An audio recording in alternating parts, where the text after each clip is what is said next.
نبدأ ونقول بسم الله والصلاة والسلام على رسول الله. دلوقتي هنشرح باراجراف بيرد ميجريشن اللي هي هجرة الطيور للصف السادس الابتدائي. معاكم ميس أسماء، ولو عجبك الفيديو ما تنساش اللايك والشير والاشتراك في القناة. طبعا بنبدأ وان احنا بنسيب مسافة في الأول.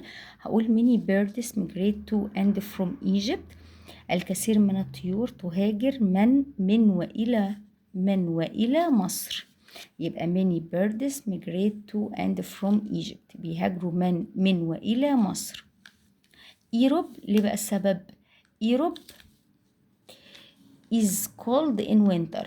يبقى Europe اللي هي أوروبا بتكون برد فين؟ في الشتاء. so لذلك دي كوما.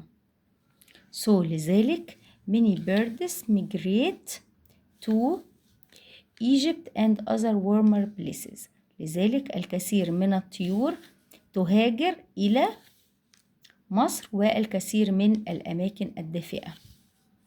many birds الكثير من الطيور migrate تهاجر such as مثل إيه بقى؟ eagles النسور falcons and swifts. they migrate هما بيهاجروا to find ليه بقى؟ to find food عشان يلاقوا الطعام.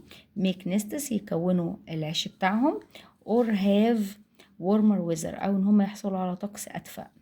There are over 450 species في أكثر من 450 فصيلة of birds من الطيور في مصر. so لذلك التورستس السياح come to see them بيأتوا عشان يشوفوه. many birds migrate to and from Egypt. Europe is cold in winter so many birds migrate to Egypt and other warmer places. Many birds migrate such as eagles, falcons and swifts. They migrate to find food, make nests or have a warmer weather. There are over 450 species of birds in Egypt so tourists come to see them. ولو عجبك الفيديو ما تنساش اللايك والشير والاشتراك في القناة.